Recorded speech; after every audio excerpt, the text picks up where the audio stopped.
2 Tawarikh pasal 18. Ahab memerangi Ramot Gilead, Nabi Tuhan berhadapan dengan nabi-nabi palsu.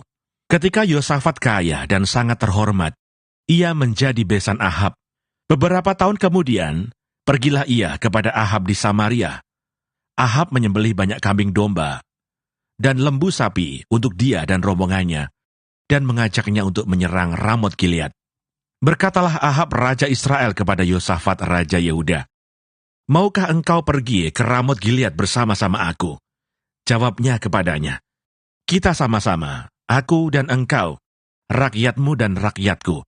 Aku akan bersama-sama engkau di dalam perang." Tetapi Yosafat berkata kepada Raja Israel, "Baiklah, tanyakan dahulu firman Tuhan." Lalu Raja Israel mengumpulkan para nabi, 400 orang banyaknya. Kemudian bertanyalah ia kepada mereka, "Apakah kami boleh pergi berperang melawan Ramot Gilead, atau aku membatalkannya?" Jawab mereka, "Majulah, Allah akan menyerahkannya ke dalam tangan raja." Tetapi Yosafat bertanya, "Tidak adakah lagi di sini seorang nabi Tuhan, supaya dengan perantaraannya kita dapat meminta petunjuk?"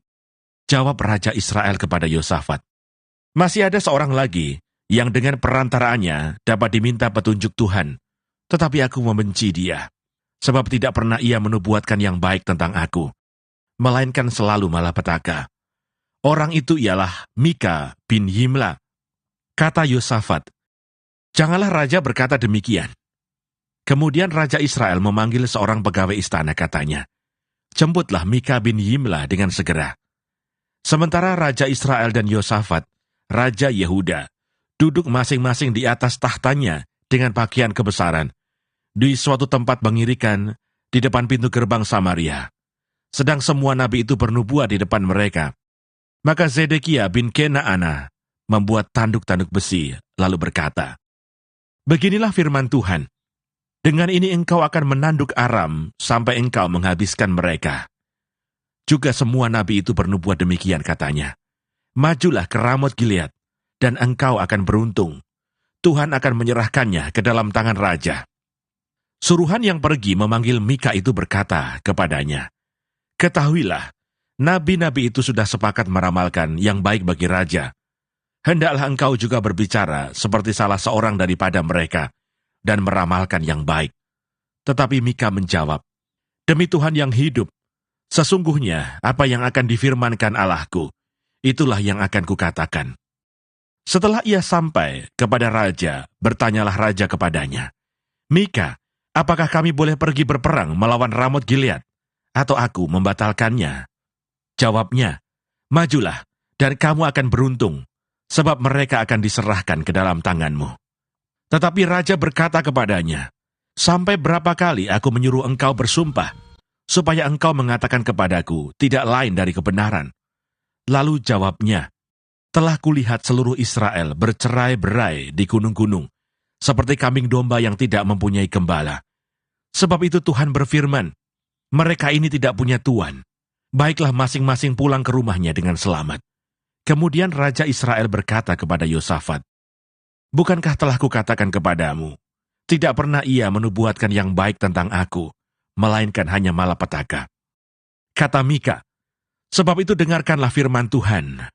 Aku telah melihat Tuhan sedang duduk di atas tahtanya, dan segenap tentara surga berdiri di sebelah kanannya dan di sebelah kirinya. Dan Tuhan berfirman, siapakah yang akan membujuk Ahab Raja Israel untuk maju berperang, supaya ia tewas di Ramot Gilead?" Maka yang seorang berkata begini, yang lain berkata begitu. Kemudian tampillah suatu roh, lalu berdiri di hadapan Tuhan. Ia berkata, "Aku ini akan membujuknya." Tuhan bertanya kepadanya, "Dengan apa?" Jawabnya, "Aku akan keluar dan menjadi roh dusta dalam mulut semua nabinya." Ia berfirman, "Biarlah engkau membujuknya, dan engkau akan berhasil pula. Keluarlah dan perbuatlah demikian. Karena itu sesungguhnya Tuhan telah menaruh roh dusta ke dalam mulut nabi-nabimu ini, sebab Tuhan telah menetapkan untuk menimpakan malapetaka kepadamu." Sesudah itu tampillah Zedekia bin Kenaana, ditamparnyalah pipi Mika serta berkata, "Bagaimana mungkin roh Tuhan pindah daripadaku untuk berbicara kepadamu?" Tetapi Mika menjawab, Sesungguhnya engkau akan melihatnya pada hari engkau lari dari satu kamar ke kamar yang lain untuk menyembunyikan diri. Berkatalah Raja Israel, tangkaplah Mika, bawa dia kembali kepada Amon, penguasa kota, dan kepada Yoas anak raja, dan katakan, beginilah titah raja. Masukkan orang ini dalam penjara, dan beri dia makan roti dan minum air, serba sedikit, sampai aku pulang dengan selamat. Tetapi jawab Mika, jika benar-benar engkau pulang dengan selamat, tentulah Tuhan tidak berfirman dengan perantaraanku. Lalu disambungnya, dengarlah hai bangsa-bangsa sekalian. Sesudah itu majulah Raja Israel dengan Yosafat Raja Yehuda ke Ramot Gilead. Raja Israel berkata kepada Yosafat, aku akan menyamar dan masuk pertempuran, tetapi engkau, pakailah pakaian kebesaranmu. Lalu menyamarlah Raja Israel, kemudian mereka masuk ke pertempuran. Adapun Raja negeri Aram telah memberi perintah kepada para panglima pasukan keretanya demikian. Janganlah kamu berperang melawan sembarang orang, melainkan melawan Raja Israel saja.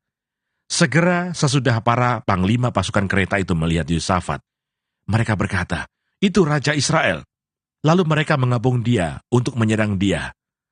Tetapi Yosafat berteriak dan Tuhan menolongnya. Allah membujuk mereka pergi daripadanya. Segera sesudah para panglima pasukan kereta itu melihat bahwa dia bukanlah Raja Israel, maka undurlah mereka daripadanya.